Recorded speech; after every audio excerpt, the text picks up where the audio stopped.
एक आता है टॉपिक है, जिसे हम कहते हैं परिनालिका, धारावाही परिनालिका। धारावाही परिनालिका। धारावाही परिनालिका क्या होती है कि एक वायर होता है, करेंट कैरिंग वायर, और इसके ऊपर एक इंसुलेशन चढ़ा होता है। जैसे आपने देखा होगा बिजली के तारों के ऊपर प्लास्टिक चढ़ा रहता है, ऐसे ही एक इंसुलेशन इसमें चढ़ा रहता है। और ये इस प्रकार से स्प्रिंग की फॉर्म में ऐसे करके ये जो है लपेटा होता है। इसको हम कहते हैं धारावाही परिनालिका।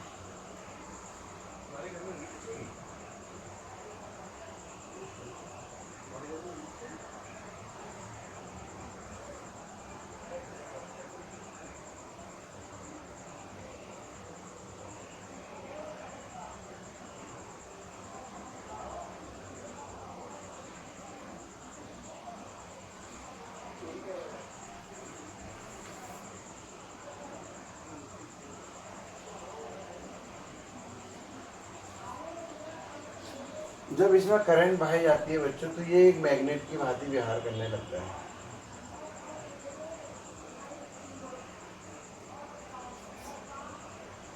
और इसका एक सिरा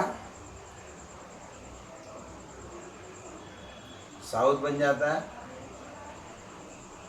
और एक सिरा नॉर्थ बन जाता है।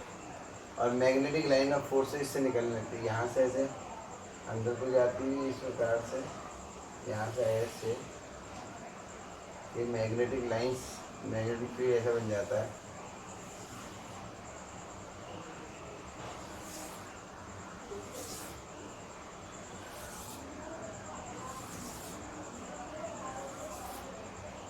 इस प्रकार का मैग्नेटिक फील्ड से बन जाता है।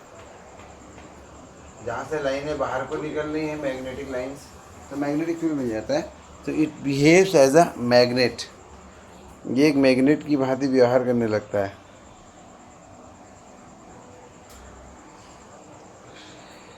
इसको हम कहते हैं इलेक्ट्रोमैग्नेट भी कह सकते हैं, और इसको कहते हैं करंट कैरिंग सोलेनॉइड। इंग्लिश में इसका नाम सोलेनॉइड है। और ये जो है मैग्नेट की भांति व्यवहार करता है। तो क्या हम इसके आसपास भी मैग्नेटिक फील्ड निकाल सकते हैं, जैसे क्वेश्चन? तो एम्पियर के परिपथीय नियम का प्रयोग करके हम इसके पास में मैग्नेटिक फील्ड निकाल सकते हैं। अच्छा, हम यहाँ पे एक विशेष प्रकार के परिनालिका के आसपास चुंबकीय क्षेत्र निकालेंगे।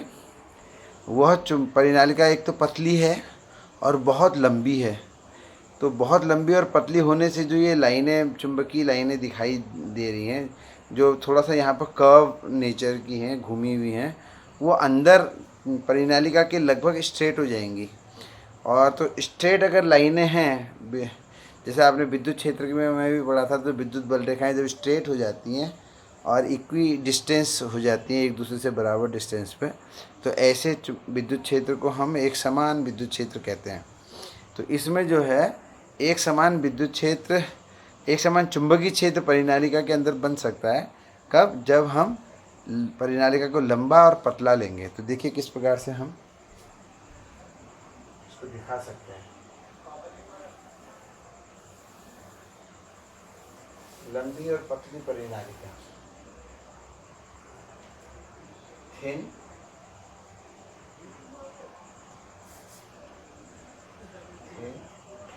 And long परिनालिका।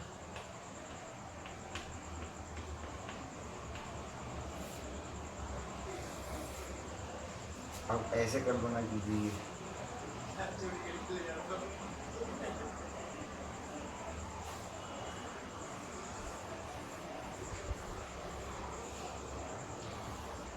मैंने थोड़ा सा छोटी दिखाई है फिर भी, लेकिन फिर भी आपको एक अच्छा दिखाने का कोशिश मैंने किया है। अब इसमें अगर मैं करंट बहा दूं और इसमें भी मैग्नेटिक फील्ड बन जाएगा, तो कैसे बनेगा?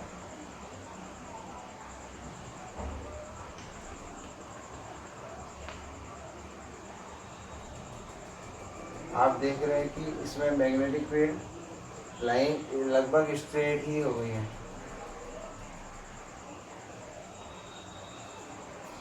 इस प्रकार से मैग्नेटिक लाइन ऑफ फोर्स लगभग स्ट्रेट हो जाती है अंदर, और बाहर लगभग इसके मैग्नेटिक फील्ड 0 हो जाता है। और अंदर जो भी मैग्नेटिक फील्ड है, लेट इट बी, अंदर मैग्नेटिक फील्ड मान बी है, सो ये एक समान चुंबकीय क्षेत्र बनता है, एक समान।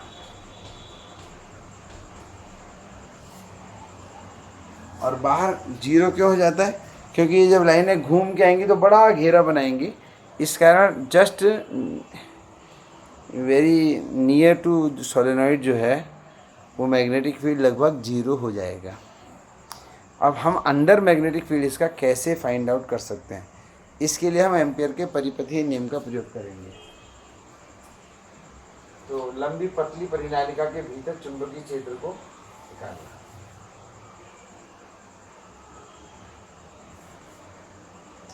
मान लिए ये जो परिनालिका है के भीतर चुंबकीय क्षेत्र की गणना हम चुंबकीय क्षेत्र की गणना इसमें करने वाले हैं।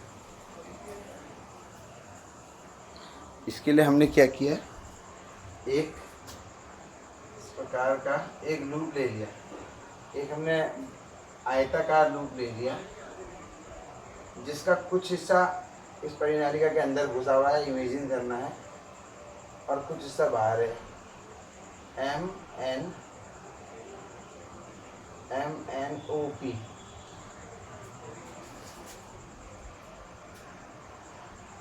आयताकार लूप MNOP के अनुदिश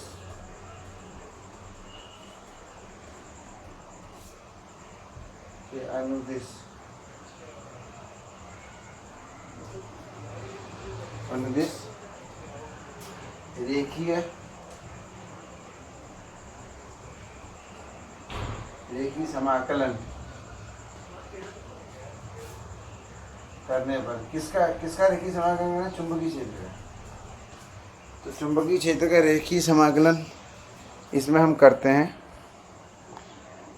समांतर लूप, मैंने लूप दिखा रखा है, MN, आपको दिख रहा हो तो देखिए, MNOP के अंदर चुंबकीय क्षेत्र का रेखीय समाकलन, यानी कि मैं B डॉट डी एल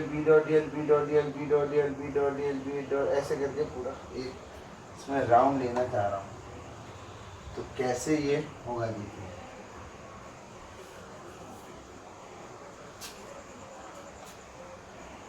यानी कि मुझे निकालना है B डॉट डी एल कहाँ से कहाँ, MNOP। तो इसको मैं 4 भागों में बांट लेता हूँ, M से N, N से O, O से P और P से M। तो 4 भागों में करूँ बच्चों। B dot D L M से N, B dot D L M से N धन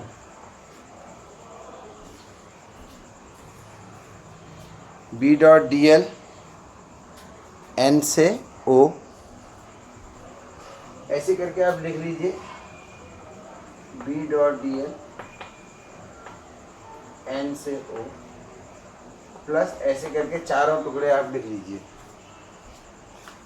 फिर क्या आ जाएगा, B dot D L O से P plus B dot D L P से M, और ये पूरा हमारा राउंड हो जाएगा। चलिए करते हैं। अब देखिए, जब B dot D L M से N करूँगा, ये पूरे का कंबाइंड है, तो B dot D L M से N में, M से N में DL तो ऐसे है, लेकिन इस पूरे क्षेत्र में B क्या है, 0 है, तो B डॉट डी एल में सब 0 हो जाएगा। और इतने अंदर यहाँ पर B तो है, लेकिन B है इधर को और DL है इधर को, यानी कि B और DL के बीच में 90 अंश का कोण है, और डॉट प्रोडक्ट में कॉस आएगा, तो कॉस 90 की वैल्यू 0 होती है, तो बी डॉट डी एल पूरा यहाँ से यहाँ तक 0 हो जाएगा। कैसे हो गया 0? कि कुछ भाग तो ऐसे डी एल का जो है वो ऐसे स्थान में जहाँ बी है ही नहीं, यानी कि परिनालिका के बाहर, और इस बी एम से एन का एक छोटा सा पार्ट जो है वो परिनालिका के अंदर भी है, यहाँ से यहाँ, यहाँ से यहाँ तक, यहाँ से यहाँ तक तो बी है ही नहीं क्योंकि बी 0 है, इस क्षेत्र में बी 0 है, तो यहाँ से यहाँ तक बी डॉट डी एल 0 होगा, और यहाँ से यहाँ तक 0 इसलिए होगा क्योंकि डी एल तो ऊपर को है और बी सामने को है, तो 90 अंश का कोण बनेगा। अब इस वाले में देखिए, डी एल इधर को है और चुंबकीय क्षेत्र भी इधर ही को है, तो अगर मैं 0 ले लूँगा तो ये आ जाएगा बी डॉट डी एल की जगह बी डी एल हो जाएगा, यह है एन से ओ।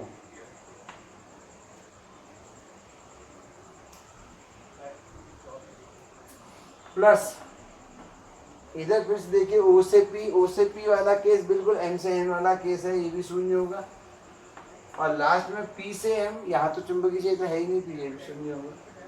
और फिर से इसको मैं फर्दर सॉल्व करता हूँ, यहाँ बी क्योंकि हर जगह बी एक ही होगा, यूनिफॉर्म चुंबकीय क्षेत्र है, तो बी बाहर आ जाएगा, और डीएल माने कितना,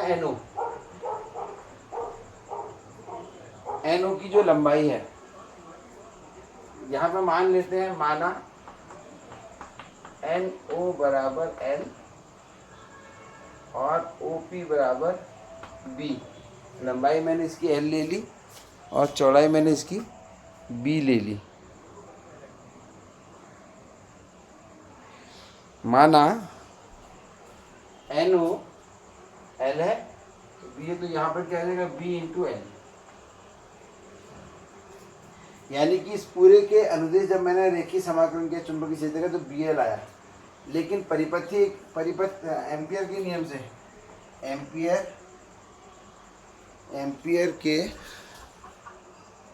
के नियम से, एम्पियर के अनुसार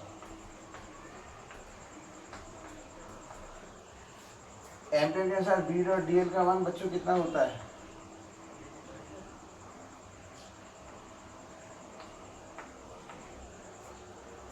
बी डॉट डी एल का मान होता है mu naught times current threading the loop. अच्छा, अब इधर देखिए, जब ये जो हमारा जो लूप है एम एन ओ पी, इसको करंट कितने बार थ्रेड कर, देखिए ये जो करंट इसमें घूम के आ रही, 1 बार 2 बार 3 बार 4 बार 5 बार, ऐसे कई बार इस लूप को छिद्रित करेगी, तो जितने बार करेगी उतने बार यहाँ पर हम लिखेंगे करंट, क्योंकि एम्पियर के परिपथीय नियम के अनुसार अगर करंट किसी जिस लूप के अनुदेश हमने चुंबकीय क्षेत्र का रेखीय समाकलन लिया है, उस लूप को कितने बार करंट छिद्रित कर रही है। अच्छा देखिए, मान लिया इस परिनालिका में एकांक लंबाई में n फेरे हैं, तो इतनी लंबाई में ये लंबाई कितनी है यहाँ तक l, तो इसमें कितने फेरे होंगे, l n, इतने तो इसमें फेरे हो जाएंगे, और जितने फेरे होंगे उतने बार छिद्रित करेगी करंट I। यहाँ पे लिख लेते हैं, यहाँ ये n कहाँ से आ गया, n परिनालिका में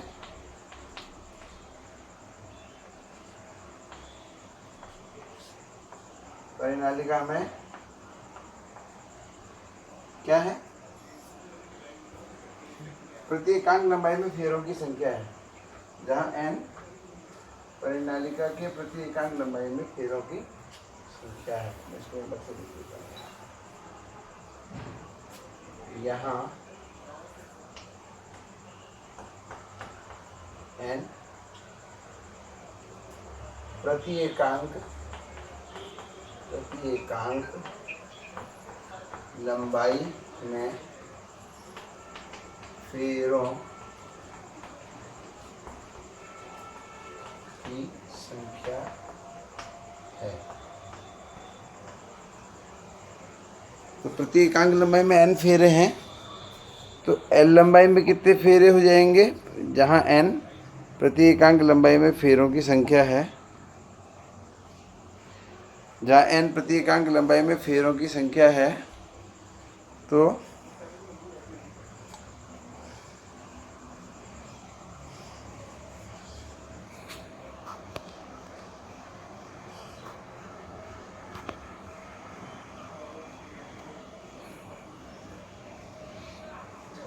L लंबाई में ln फेरे होंगे और जितने फेरे होंगे उतने बार करंट उसको छिद्रित करेगी, तो ln I। अब इन दोनों को समीकरण एक इसको कह देते हैं, इसे दो कह देते हैं, इन दोनों को बराबर रख देते हैं। हमारे अनुसार B डॉट डी एल की वैल्यू BL आएगी, एम्पेयर के अनुसार इतनी आएगी, तो हम B इंटू L बराबर mu naught times ln I।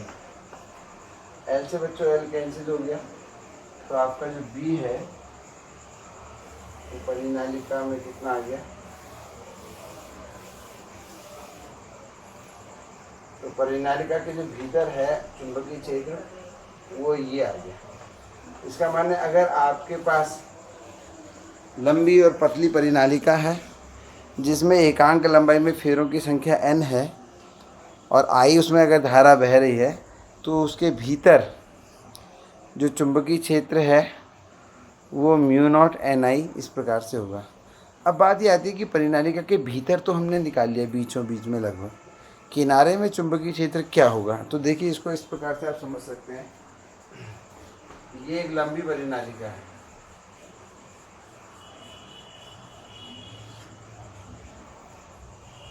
अब इसको लंबी है तो इसके दो टुकड़े करेंगे तो वो भी लंबे होंगे।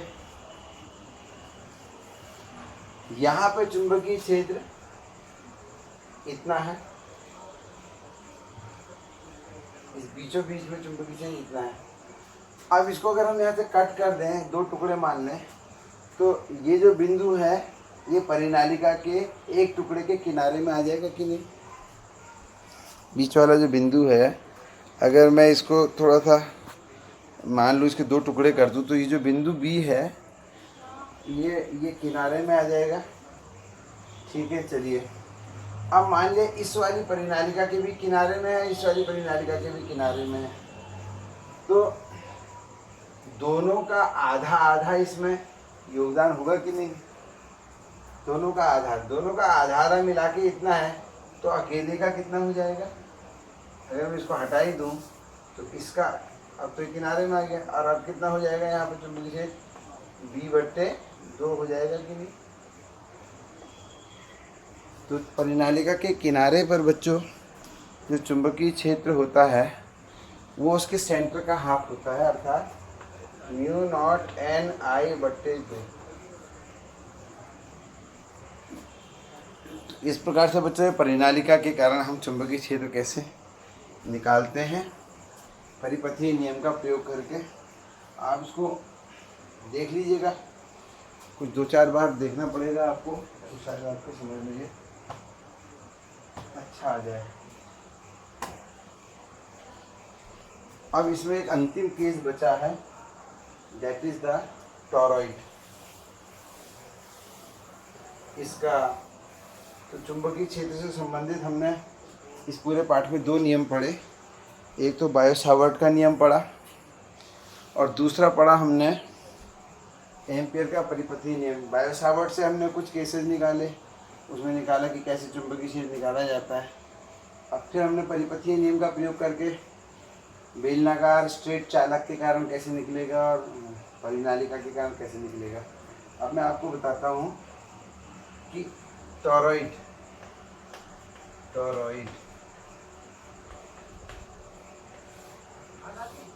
को एंडलेस सोलेनॉइड कहते हैं। अगर मैं किसी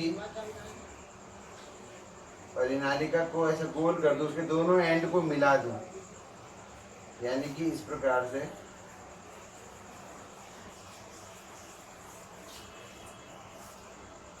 तो ये टॉरॉइड बन जाएगा।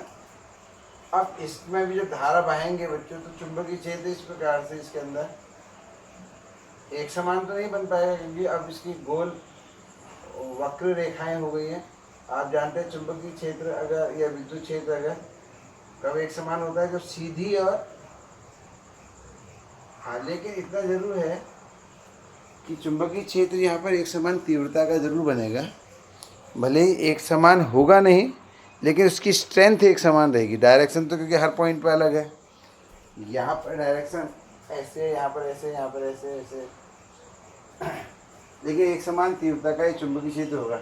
मान लिया इस, और बाहर इसकी चुंबकीय क्षेत्र शून्य होगा, और यहाँ अंदर भी, भीतर भी शून्य होगा। केवल इस पाइप के अंदर, जो इस वायर का पाइप है उसके अंदर होगा। मान लिया यहाँ पे चुंबकीय क्षेत्र बी है, तो मैं इसी लूप के अनुदिश, मान लो ये मैंने कोई एक ऐसा लूप लिया जिसकी त्रिज्या मान लिया आर है यहाँ पर, तो इस टॉरॉइड को एंडलेस, अंतहीन, अंतहीन परिनालिका भी कह सकते हैं। परिनालिका, अंतहीन परिनालिका, माने इस परिनालिका का अंत नहीं है, बिकॉज गोल है। गोल जो होती है उसका ना आदि होता है ना अंत होता है। तो it is endless solenoid. So if you find out the magnetic field,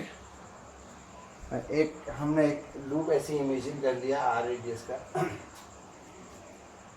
जब आर रेडियस का बच्चों हम इसमें लूप ले लेंगे और उसके अंदर चुंबकीय समाकलन करेंगे, यहाँ पे लिख सकते हैं आर त्रिज्या, आर त्रिज्या के लूप के अनुदिश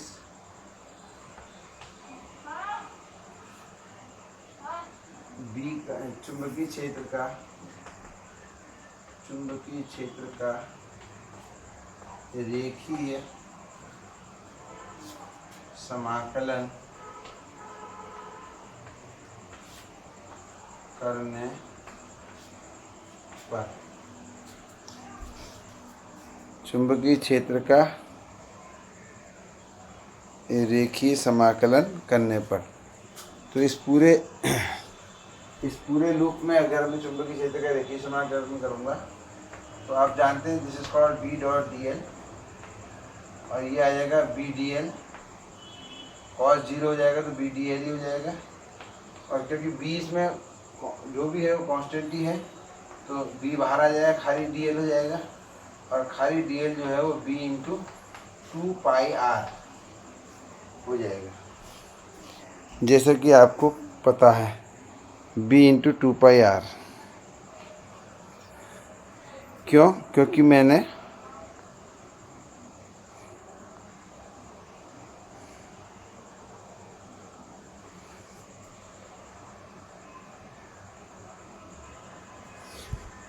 क्योंकि आर रेडियस का लूप है, मैंने इसके बी डॉट डी एल अगर इसमें टोटल कैपिटल एन फेरे हैं, if the whole toroid has n number of capital N number of turns,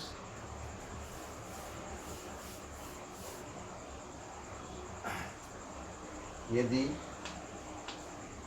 संपूर्ण टॉरॉइड में कैपिटल N फेरे हैं,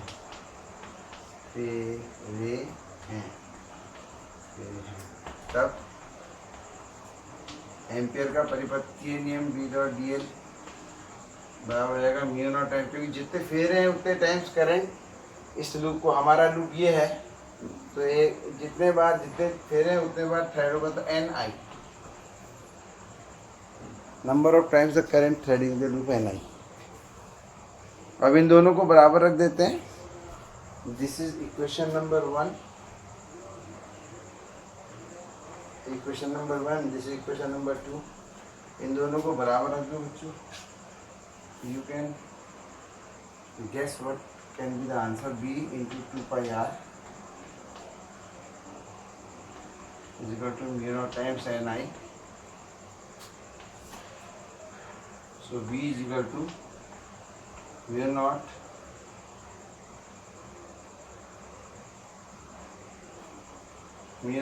times I into n upon 2πr. Now again you identify this term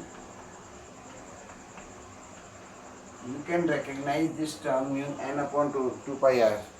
n total number of फेरे हैं और 2 pi r इसकी total length है, तो टोटल नंबर ऑफ फेरे अपॉन टोटल लेंथ में आने फेरे प्रति एकांक की लंबाई हो जाएगा ना। कुल फेरों को लंबाई से भागा दे देंगे तो फेरा प्रति एकांक लंबाई आ जाएगा, यानी कि ये वही स्मॉल एन आ जाएगा जिसका इससे पहले हमने परिनालिका में जिक्र किया। तो आपने देखा कि इसमें म्यू नॉट टाइम्स एन आई, यहाँ एन क्या है, ये एन बट्टे 2 पाई आर को मैंने क्या कह दिया, स्मॉल एन। तो ये जो है टोरॉइड का केस है, यानी कि स्मॉल एन जो है आपका वो that is capital N upon 2 pi R, और इसको हम कहते हैं फेरे प्रति एकांक लंबाई। तो hope you have understood this entire 2-3 topics we have discuss today, and इसको बढ़िया ढंग से एक बार देख लेना। और कोई क्वेश्चंस हो, वैसे तो you are never you have any question, you all are so intelligent, so good at the studies that hardly you face any problem, but even then this is my duty to ask question. अगर कोई problem है आपको तो you can ask in WhatsApp group at my personal number. Okay.